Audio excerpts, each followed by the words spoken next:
Dunleavy, potentially the new GM of the Golden State Warriors. Okay, done. Look at that. That was our squad. Maybe he'll hire someone as coach of it. So Shane's with the Heat, Dunleavy's with the Golden State Warriors. Look how that works out. Wait, you said Shane Battier coming on tomorrow. Yeah. Mm-hmm. You know what I was thinking when I was thinking Carlos Boozer. Yeah, both light skins. Jay. What? For some reason, I just thought Carlos Boozer because he's always on the show and you played with both of them, so I'm like, oh, Carlos Boozer's coming. That's they cool. had some players on that squad. Yeah, Booze. So, Jay, is the dynasty too, that's true. over for the Warriors? Will they show up on your top 5 NBA title contenders for next year? That's the question. I mean, I see, first off, I see Dre opting in. All right. $27 million is a lot to turn down. Unless he gets that 3-year, $60 million deal or higher from the Lakers if Key's putting down something I'm not picking up yet. No. I don't know, Key. I'm just throwing You have been known to have sources with inside the Lakers organization. No one's told me anything remotely close to that. I'm just thinking that, looking at numbers and stuff and looking at what CP3 did when he was a little older and he had a big Y'all number. still trying to get CP3 No, I'm talking about him back? I'm talking about when they restructured his deal and gave him that extension. Y'all gonna bring back the banana boat? Get Melo? Bring him out of retirement? Please don't do that. Right? That would be it. That'd be such a Laker thing to do, y'all. That was about to say. That sounds like a Karl Laker Malone, thing to do. GP, just bring back the team over 40. Come on in. But I don't know why. Like I get the bigger contract thing, but Bob Myers being out feels like there's a need for a new voice. And look, I don't know what the situation happened with Bob because I heard he's going to be one of the highest paid executives. If he wanted to be the highest paid executive, I couldn't knock him for that. I think he's one of the best executives in the game of basketball. But with Clay's contract coming up a year from now, if he doesn't get the extension, they're going to try to get him on the cheap. With Dre having to opt out, or if he can opt in, looking at where this team is with the luxury tax, they make so much money, guys. They own the Chase Center. Like the Chase Center makes so much money, over $600-700 million in revenue per year. So if you have this issue coming up with Kirk Lakeup, who is Joe Lakeup's son, who is in a position to run the team, we'll see what decision is made between him and Mike Dunleavy Jr. Captain Kirk. Run it back for one more year. Let it be the last hurrah. Doesn't the franchise, don't you owe it to the franchise and to your teammates for 1 second? Not get what Dre can do, what he wants to do, but for Steph, Clay, and Dre, one last year to run it back, make it the last hurrah. Real quick before we move on, Wiseman was a bust and got traded. I know you guys don't like bust, but I mean, he was considering where he was drafted. It didn't work out for them. True.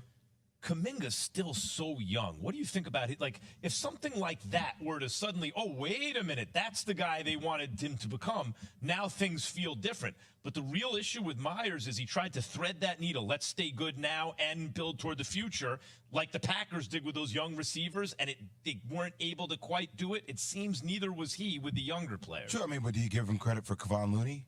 Sure. Give him credit for Andre Iguodala. He was give him credit for he's an excellent executive. No one's perfect. I'm just pointing out that this is what didn't work out. But at the same time, what are you talking about, Max? They just won a championship a year ago with those young players. Well, they spent a lot of draft capital, and I thought, oh my God, they have so much draft capital, they'll probably make a big move for someone to replace KD, right? Something like that. They didn't. They thought, no, we can develop these guys, but the guys didn't develop. What draft capital did they Wiseman and Kuminga were high draft picks. Well, I mean, you could make a case, still playing. Yeah, that's what I'm at. That's why I asked. Wiseman isn't there. No, Wiseman is gone. But that wasn't. They got Wiseman, Jay, because they sucked during that point in time. Yeah. Well, yeah. That's why but they spent the draft capital on him. Well, the thing is that it makes you think about it, though, Key, is you're looking at LaMelo Ball, and granted, LaMelo's had some injuries, but you wonder how LaMelo could have fit into that system and style instead of Wiseman. But I hear you on the Wiseman. That's why I'm asking Kuminga. If Kuminga develops, then it's like, oh, wait a minute, they hit on that, And he's still what's Kuminga, 21? At the time, Jay, the Wiseman pick was the right choice for them. It was the right choice for them. They needed a rim protector, somebody with his skill set. Yeah, it was the right what choice he could have for panned him. out to be. But it I mean, didn't you're pan out. inevitably going to have missed draft picks, Scott. Sure. It's bound to happen. You're taking swings on talent. Doesn't mean But it talent's didn't always going to stop pan them. out. Even though they so-called swung for the fences with Wiseman, at the end of the day, it didn't affect them winning the championship a year ago. But it did affect. This conversation is only coming up right now because Jay is going to talk about his round ball rankings. Am I doing that now? Well, you're not going Let's to do take it a couple now, calls and then but you do it next segment. you're going to do it next time. Yeah. But I'm just saying because the round ball ranking in Draymond leaving, possibly, that's the only reason why it's even coming up. If they won the championship this year, we wouldn't even be having this conversation. But one of the reasons they didn't is they missed on some picks. Or that's what I don't know about Kuminga yet. You mean but they this missed year? No, I mean in the recent past. They just won the championship. Guys, But I can't. You have to be able to say this is what went well. I understand and that. this is what didn't go for so sure, well. Max. Right. I truly think this year would have been different if Dre didn't sucker punch Jordan Poole. I think agree that with that. really set I off agree with the that, year too. in the Yeah. wrong. So you think type it of- still hurts, Jay? Yeah, I think he's still icing it, Key. I mean, think he caught he's him still icing clean, unawares. Aaron in Ohio, you're on KJM, ESPN Radio. Hey, what's up, Max, man? How y'all doing this morning? What's going on? What's up, Aaron? If you're a Lakers fan, y'all want Draymond? Yeah, I'm a huge Lakers fan. I'm cool on Draymond. I actually like Draymond. I've been watching Draymond since I was like 15, but he's cool. But I think we should add some value somewhere else. I think they should maybe try Kyrie. I don't care about them trying to go all in to get another championship.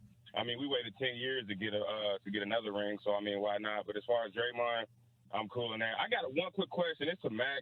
I'm from Cincinnati. Can you please break down Aaron Pryor, please? He's a famous boxer from here. And I want you to break him down and just what made him so good.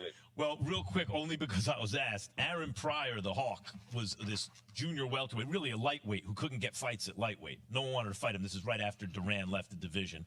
He came around. No one wanted to fight him, so he moves up to junior welterweight and stops the legend to win the title, Antonio Cervantes, in maybe 4 rounds, and goes on to have this great career, undefeated.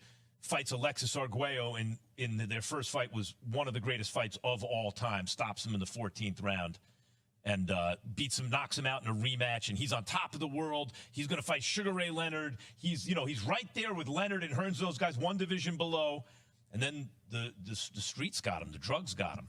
And that was the end of his career. I mean, he came back and fought a couple times, was never the same. But at the moment when the drugs got him, he was 36-0 with 32 knockouts and one of the best pound-for-pound fighters in the world and one of the great action fighters of all time, Aaron Pryor. Yeah. All right. So hey, Key, real quick, Cincinnati. you want Kyrie Irving or you want Draymond Green? I'll tell you on the other side. Okay. 888-SAY-ESPN. Jay gives us his top 5 NBA contenders for next year after Key has this from Granger. For all the ones